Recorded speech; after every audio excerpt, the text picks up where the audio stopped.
और इस बीच आपको दिखाते हैं कि पति को तालिबानी सजा। दरअसल ये बिजनौर का मामला है जहां पर पति और पत्नी के रिश्तों को कलंकित करने वाला एक मामला सामने आया। यहां पर किस तरीके से एक पति को एक पत्नी ने तालिबानी सजा दी, इस रिपोर्ट में आपको दिखाते हैं।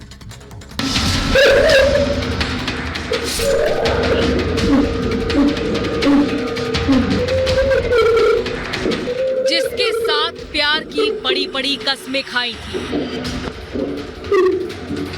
जिसके साथ 7 जन्मों तक रहने के वादे किए थे,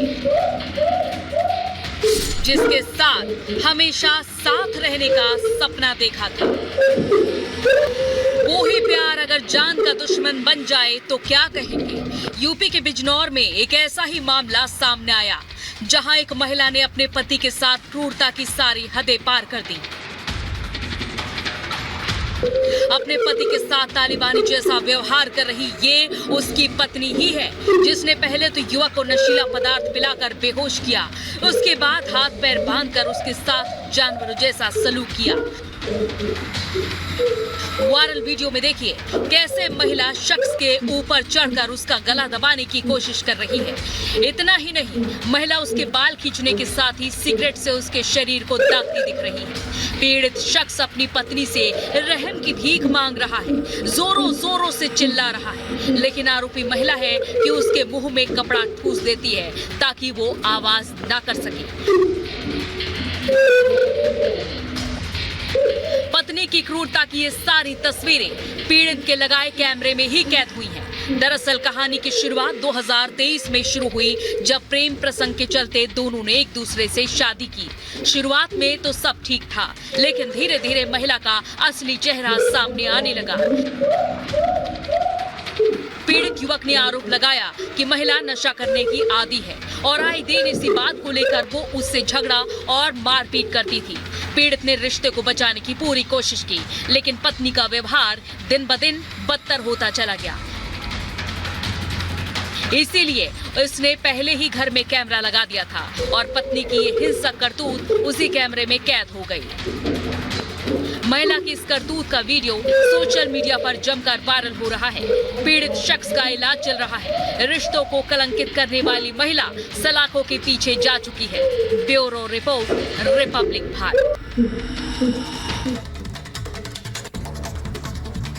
और चलिए अब बात करते हैं हरियाणा की, जहां लोकसभा चुनाव के बीच बीजेपी को एक बड़ा झटका लगा है। दरअसल मौजूदा हरियाणा सरकार से 3 निर्दलीय विधायकों ने अपना समर्थन वापस ले लिया और इसके बाद कांग्रेस का यह कहना है कि सरकार अब अल्पमत में आ गई है और मुख्यमंत्री को इस्तीफा दे देना चाहिए। देखिए इसी से जुड़ी ये रिपोर्ट।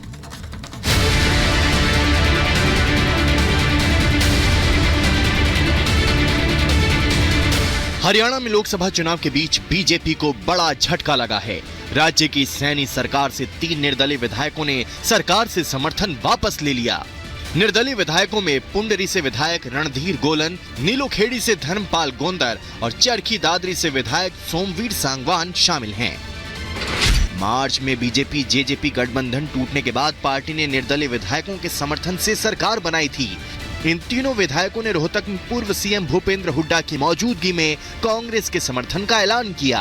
वहीं पूर्व सीएम भूपेंद्र हुड्डा ने मांग की कि हरियाणा की बीजेपी सरकार अल्पमत में आ गई है, इसलिए सीएम नायब सैनी को इस्तीफा देकर विधानसभा चुनाव करवाने चाहिए। मौजूदा सरकार से लोगों का मन विमुख हो गया और ये लोगों की बात देखकर ही आज इन्होंने फैसला किया कि जो इन्होंने समर्थन दे रखा था समर्थन वापस लिया इन्होंने और भारी बात से कांग्रेस पार्टी का समर्थन।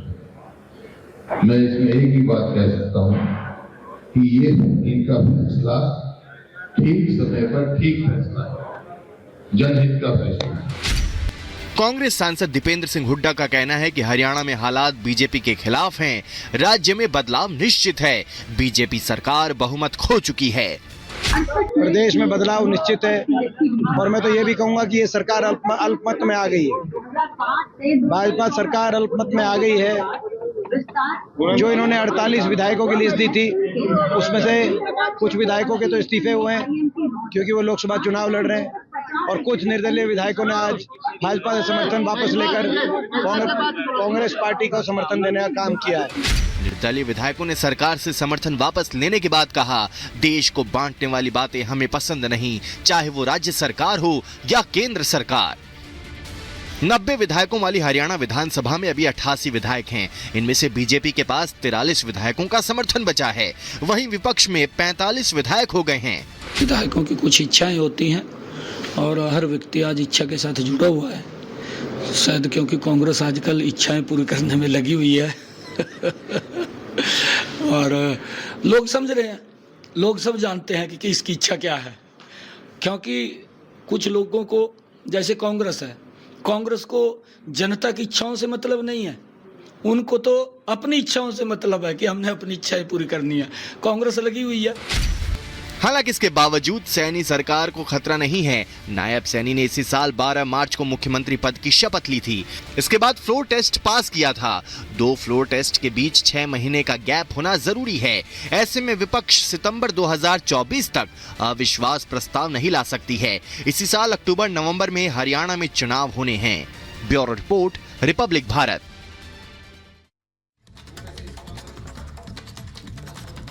और इधर बीएसपी सुप्रीमो मायावती ने अपने भतीजे आकाश आनंद को अपने उत्तराधिकारी और नेशनल कोऑर्डिनेटर के पद से हटा दिया है। इस बात की जानकारी खुद मायावती ने सोशल मीडिया पर पोस्ट करके दी है। लेकिन चुनावों के बीच में ऐसा कदम मायावती ने क्यों उठाया है, दिखाते हैं आपको इस रिपोर्ट के जरिए।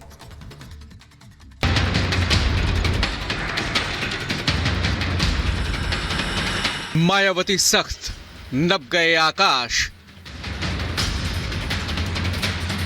भतीजे से छीन ली सभी जिम्मेदारी। हार का डर या चली चुनावी चाल। जहां युवा बेरोजगार हो, जहां जनता फ्री राशन के नाम पे गुलाम बना दी जाए, ऐसी सरकार आतंकवादियों की सरकार होती है। आकाश आनंद का ये भड़काऊ बयान उन पर भारी पड़ गया। चुनावी रण के बीच मायावती ने अपने भतीजे के इस बयान पर कड़ा एक्शन लिया है। बीएसपी सुप्रीमो ने आकाश आनंद को परिपक्व बताते हुए पार्टी की अहम जिम्मेदारियों से हटा दिया है। मायावती ने आकाश आनंद से बीएसपी का उत्तराधिकार वापस ले लिया है। उन्हें नेशनल कोऑर्डिनेटर के पद से भी मुक्त कर दिया गया है। सोशल मीडिया पर इसकी जानकारी देते हुए मायावती ने लिखा कि बीएसपी एक पार्टी के साथ ही बाबा साहब डॉक्टर भीमराव अंबेडकर के आत्मसम्मान और स्वाभिमान के साथ ही सामाजिक परिवर्तन का भी मूवमेंट है, जिसके लिए कांशीराम जी और मैंने खुद अपनी पूरी जिंदगी समर्पित की है और इसे गति देने के लिए नई पीढ़ी को भी तैयार किया जा रहा है। इसी क्रम में पार्टी में आने लोगों को आगे बढ़ाने के साथ ही आकाश आनंद को नेशनल कोऑर्डिनेटर और अपना उत्तराधिकारी घोषित किया। लेकिन पार्टी और मूवमेंट के व्यापक हित में पूर्ण परिपक्वता आने तक अभी इन्हें इन दोनों अहम जिम्मेदारियों से अलग किया जा रहा है। मायावती के इस कदम के बाद राजनीतिक गलियारों में कई तरह की अटकलों का बाजार गर्म है। तो बीजेपी कह रही है कि मायावती ने बीएसपी के मिशन को कमीशन में बदला है। लेकिन क्या मायावती परिवारवाद से मुक्त हो पाएंगी? आकाश आनंद जिस तरह से गैर जिम्मेदाराना बयान दे रहे थे और भारतीय जनता पार्टी को लेकर के जिस तरह की अपमानजनक टिप्पणी उन्होंने की थी, जनता के बीच में उनका बहुत आक्रोश इसको लेकर के पनपा था। मायावती जी जो बहुजन समाज पार्टी एक मिशन के रूप में माना करती थी, जो बाद में कमीशन में तब्दील हो गया है, क्या इसमें कोई बदलाव कर पाएंगी? क्या वो परिवार के इतर फिर पार्टी की कमान किसी सामान्य दलित को देकर के पार्टी को आगे बढ़ा पाएंगी? अभी माहौल चुनावी है और इसी चुनावी माहौल में प्रचार के दौरान नेताओं के बयान की धार नुकीली होती जा रही है, जो सीतापुर में आकाश आनंद के बयान में भी नजर आ रहा था। आप भी आकाश आनंद का वो भड़काऊ बयान सुनिए जिस पर फिलहाल मायावती ने एक्शन लिया है। जो अपने युवा साथियों को, युवाओं बच्चों को बेरोजगार रखे, जहां बच्चे भूखे रहे, जहां बहन बेटियों पे अत्याचार हो, जहां युवा बेरोजगार हो, जहां जनता फ्री राशन के नाम पे गुलाम बना दी जाए, ऐसी सरकार आतंकवादियों की सरकार होती है। ऐसी सरकार तालिबान अफगानिस्तान में चलाता है। अब इसे हार का डर कहें या फिर अपने भतीजे आकाश आनंद को हटाकर चली गई चुनावी चाल। सोच और सच्चाई चाहे जो भी हो, चुनावी दंगल के बीच उठाए गए इस कदम पर सियासत तय है। Bureau report, Republic Bharat. और इस बीच एक बड़ी खबर पुंछ से, जहां पर सेना का सर्च ऑपरेशन लगातार जारी, और ये बताया जा रहा है कि 50 संदिग्धों को हिरासत में लिया गया है। पुलिस लगातार पूछताछ कर रही है। जो आतंकियों की मदद कर रहे थे उन मददगारों की लगातार जारी है तलाश, और इसी कड़ी में 50 लोग धरे गए हैं। इनको हिरासत में लिया गया और ये बताया जा रहा है कि इनसे लगातार पूछताछ का सिलसिला बना हुआ है। सर्च ऑपरेशन के तहत 50 संदिग्धों को लिया गया हिरासत में। संदिग्धों से पूछताछ कर रही है पुलिस। आतंकियों के मददगारों की तलाश लगातार जारी है। आपको यह भी बता दें कि फोर्स की टीम पर हमले को लेकर जारी है यह अभियान, और इसी कड़ी में सर्च ऑपरेशन के दौरान 50 संदिग्ध लिए गए हैं हिरासत में और इनसे की जा रही है पूछताछ।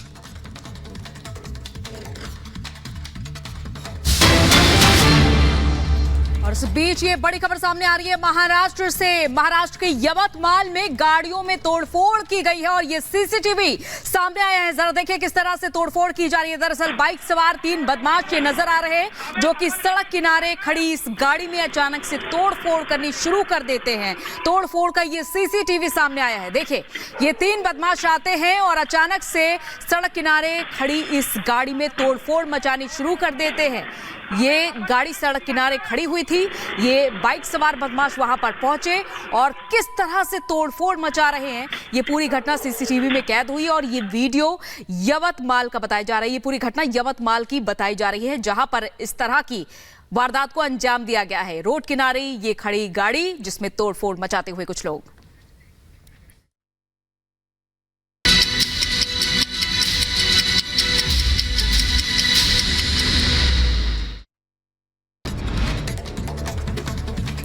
यूपी के मथुरा में दुकान में लगी भीषण आग, इलाके में हड़कंप मचा। आग की चपेट में आने से 30 से ज्यादा दुकानें जलकर खाक हुई। कर्नाटक के राजान कुंटे के अस्पताल में लगी भीषण आग, सूचना पर पहुंची फायर ब्रिगेड की गाड़ियां, आग पर पाया गया काबू।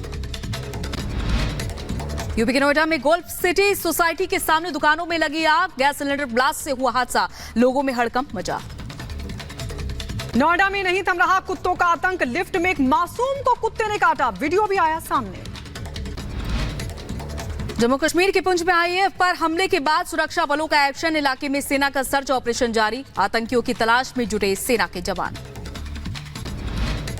और फाजिलिका में बीएसएफ और पंजाब पुलिस की संयुक्त कार्रवाई, जवानों ने एक संदिग्ध ड्रोन को किया बरामद। यूपी के अंबेडकर नगर में पुलिस को बड़ी कामयाबी मिली, 2 आरोपियों को गिरफ्तार किया गया। एक बदमाश स्मैक के साथ अरेस्ट, दूसरे आरोपी अपहरण मामले में फरार था।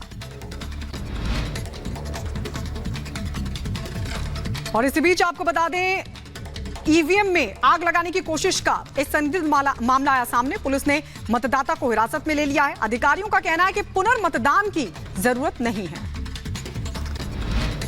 कर्नाटक के बेंगलुरु में बारिश के बाद सड़कें जाम हो गई, सड़कों पर पानी भरने से यातायात ठप हुआ। हरियाणा में सरकार पर गहराया सियासी संकट, 3 निर्दलीय विधायकों ने बीजेपी से वापस लिया समर्थन, कहा राज्य की सभी 10 सीटें जीतने के लिए कांग्रेस का करेंगे समर्थन। निर्दलीय विधायकों के समर्थन वापस लेने पर सीएम नायब सिंह सैनी का बयान, कहा कांग्रेस कुछ लोगों की इच्छाओं को पूरा करने में लगी, जनता की इच्छाओं से कोई लेना देना नहीं है। निर्दलीय विधायकों के बीजेपी छोड़ने पर भूपेंद्र सिंह हुड्डा का बयान आया सामने।